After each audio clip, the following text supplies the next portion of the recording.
Welcome to special analysis. నేను రమ్మ మండవ. ఈ రోజు అనాలిసిస్ లో భాగంగా మనం తీసుకోబోతున్న టాపిక్ ఏంటంటే, ఆల్రెడీ ఒక టైటిల్ ఉంచాం. ఈ రోజు మనం అనాలిసిస్ కి పురంధరేశ్వర్ని బీజేపీ అధిష్టానం పక్కన పెడతాం కనుక సీక్రెట్ ఏంటి అని చెప్పుకొని మనం ఒక టైటిల్ పెడతాం జరిగింది.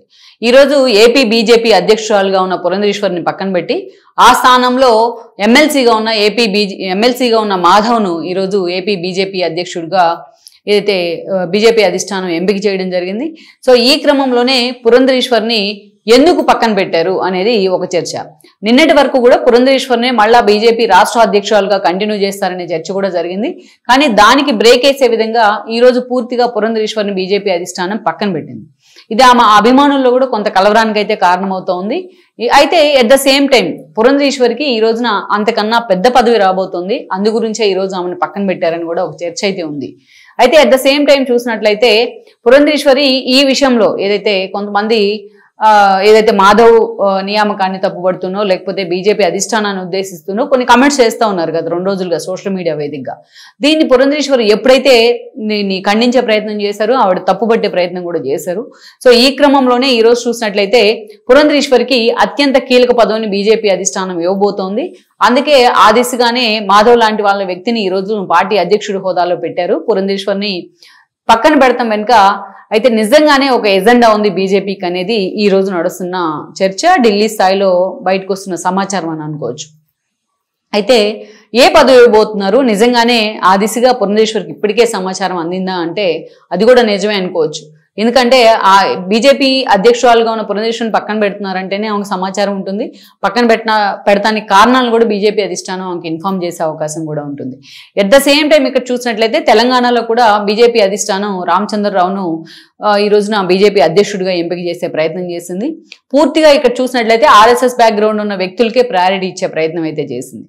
అయితే ఇక్కడే ఒక ట్విస్ట్ ఏంటంటే ఈరోజు పూర్తి స్థాయిలో పురంధరేశ్వర్ మీద బీజేపీ అధిష్టానం ఫోకస్ పెట్టింది, అందుకే ఆవిడ పక్కన పెట్టింది అనేది చాలా మంది చెప్తున్నమాట.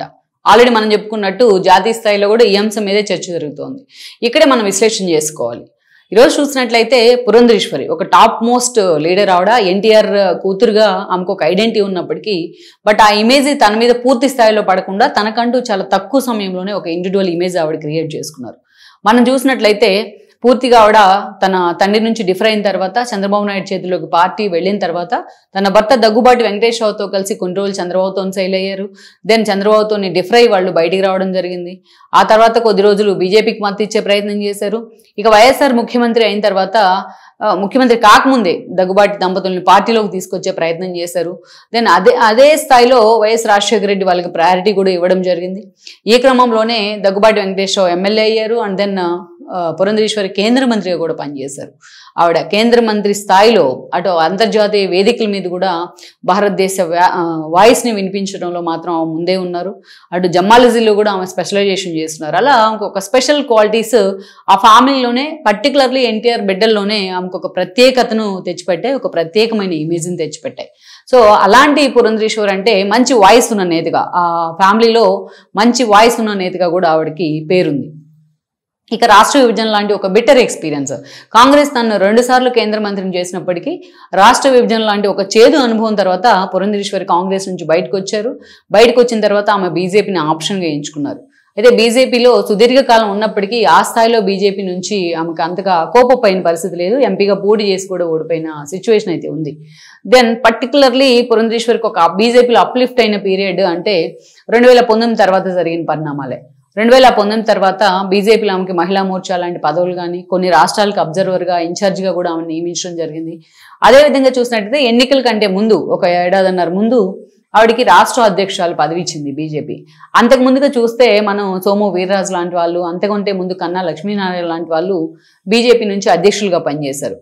ఒక ట్విస్ట్ ఏంటంటే ఆ రోజు వీళ్ళు అధ్యక్షులుగా పనిచేసిన అధికారంలో ఏదైతే జగన్మోహన్ రెడ్డి ఉంటే ఆయన వదిలేసి చంద్రబాబు నాయుడిని టార్గెట్ చేసేవాళ్ళు. ఆ ఈక్వేషన్ ఇక సామాజిక వర్గాల సమీకరణాల వేదికగా వాళ్ళు చేసిన ప్రయోగం, బీజేపీ అధిష్టానం చేసిన ప్రయోగం విఫలమైంది. ఇక ఎన్నికలకు 1.5 ఏడాది ముందే పూర్తి స్థాయిలో బీజేపీ అగ్రనేతలు సర్వే చేయించుకున్నారు. రాష్ట్రంలో ఇంటెలిజెన్స్ కావచ్చు, వాళ్ళ సర్వే సంస్థలతో కావచ్చు. ఈ క్రమంలోనే జనసేన టీడీపీ కలిస్తే అధికారంలోకి రావడం తథ్యమన్న అంచనాలు అయితే ఏర్పడ్డాయి. దానిలో భాగంగానే అటు పవన్ కళ్యాణ్ కూడా లీడ్ చేశారు.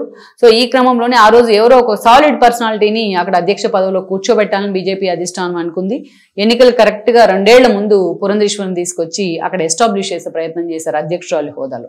నిజంగానే ఆవిడ పార్టీ బాధ్యతలు స్వీకరించిన దగ్గర నుంచి అసలు ఏపీలో బీజేపీ ఉందా అనే పరిస్థితి నుంచి ఏపీలో బీజేపీ వాయిస్ ఉంది అనే పరిస్థితిని తీసుకొచ్చారు ఆవిడ.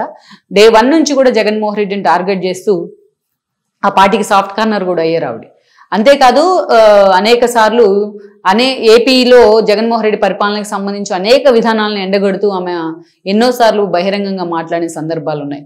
లిక్కర్ స్కామ్ వ్యవహారంలో ఈ రోజు కూటమి ప్రభుత్వం దాన్ని బయటికి తీసింది, కానీ ఆ రోజే ఆవిడ అమిత్ షాకు కూడా కంప్లైంట్ ఇచ్చిన పరిస్థితి అయితే ఉంది. ఇక ఎప్పుడైతే చంద్రబాబును అరెస్ట్ చేసిన తర్వాత పవన్ కళ్యాణ్ టీడీపీతో చేతులు కలిపారు, పొత్తులు అధికారికంగా ప్రకటించిన తర్వాత అటు పురంధేశ్వరి కూడా ఈ పొత్తుల్ని ఇనిషియేట్ చేసే ప్రయత్నం చేశారు. ఈవెన్ చంద్రబాబు నాయుడు అరెస్ట్ అయినప్పుడు లోకేష్ని వెంట పెట్టుకుని ఆమె అమిత్ షాని కూడా కలవడం జరిగింది. ఈ పరిణామాలన్నీ కూడా మనకి తెలిసిందే. దెన్ ఎప్పుడైతే ఆవిడ అంత గట్టిగా జగన్మోహన్ రెడ్డి వ్యతిరేకంగా వాయిస్ వినిపించే ప్రయత్నం చేశారో అప్పుడు ఆవిడ టార్గెట్ అవుతూనే వచ్చారు. అయినా సరే అటు బీజేపీ అగ్రనేతల్ని టువర్డ్స్ టీడీపీతో పొత్తులు తీసుకు ఒప్పించడంలో, ఎన్డీఏలో టీడీపీ జనసేన భాగస్వామ్యం చేయడంలో పవన్ కళ్యాణ్ పాత్ర ఎంత ఉందో పురంధేశ్వరి పాత్ర కూడా అంతే ఉందన్నది వాస్తవం.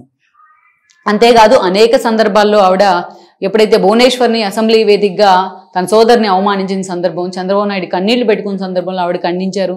తన తండ్రి పేరు తీసేస్తూ వైఎస్ రాజశేఖర రెడ్డి పేరు యూనివర్సిటీకి ఎస్టాబ్లిష్ చేసినప్పుడు కూడా ఆవిడ ఖండించడం జరిగింది. ఏ అవకాశం ఉన్నా దాన్ని ఖండిస్తూనే వచ్చారు ఆవిడ ఇలాంటి ఇష్యూస్లో. ఇక అధికారం మొన్న కూటమి ప్రభుత్వం టికెట్ల పంపకంలో భాగంగా ఆవిడకి బీజేపీ అధిష్టానం ఆ రోజున రాజమండ్రి ఎంపీ టికెట్ని కేటాయించింది. రాజమండ్రి నుంచి ఎంపీగా గెలిచారు ఆవిడ. అయితే ఎంపీగా గెలిచిన తర్వాత అనేక రకాల చర్చ జరుగుతూ వచ్చింది. ఒక దశలో ఆవిడకి స్పీకర్ పదవి ఇస్తారని కూడా ప్రచారం జరిగింది, ఒక దశలో కేంద్ర మంత్రి పదవి ఇస్తారని కూడా ప్రచారం జరిగింది. ఇలా అనేక రకాలుగా ప్రచారం జరుగుతూ వస్తున్నప్పటికీ అది ఎక్కడ కూడా కార్యరూపం దాల్చున్న పరిస్థితి తెలియదు. అయితే ఇదే సమయంలో గత 3 నెలలుగా చాలా సీరియస్గా జరుగుతున్న చర్చ ఏంటంటే ఈ రోజున జాతీయ స్థాయిలో పురంధేశ్వరికి బీజేపీ అధ్యక్ష పదవి ఇవ్వబోతున్నారు అనేది. ఆ పదవి ఇవ్వబోతున్న కారణంగానే ఈరోజు రాష్ట్ర అధ్యక్షురాల హోదా నుంచి ఆమెను పక్కన పెట్టారు అనేది. ఎందుకంటే ఈరోజు జాతీయ స్థాయిలో ఈరోజు బీజేపీకి ఒక గట్టి వాయిస్ కావాలి. అటు వొకాబులరీ విషయంలో కావచ్చు, సబ్జెక్ట్ విషయంలో కావచ్చు, వాటిని డెలివరీ చేసే విషయంలో కావచ్చు పురంధేశ్వరిని కొట్టేవాళ్లే లేరు. ఇక రాష్ట్రంలో ఆ స్థాయిలో ఏదైతే జాతీయ స్థాయిలో ఆమెకు అధ్యక్షురాలు పదవి ఇస్తే ఒకప్పుడు వెంకయ్యనాయుడు చేస్తున్నారు, అలా ఆ స్థాయిలో ఆ పదవి ఇస్తే బీజేపీకి కూడా ఒక మంచి వాయిస్ ఉండే అవకాశం ఉంటుంది అన్ని రాష్ట్రాల్లో.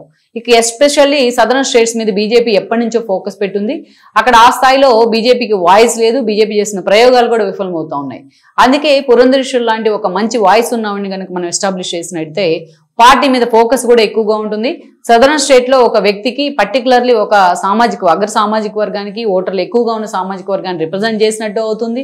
ఎన్టీఆర్ బిడ్డను ఏదైతే జాతీయ స్థాయిలో ఆమె బీజేపీకి అధ్యక్షురాలైంది అన్న ఒక మంచి ఇమేజ్ కూడా వచ్చే అవకాశం ఉంటుంది.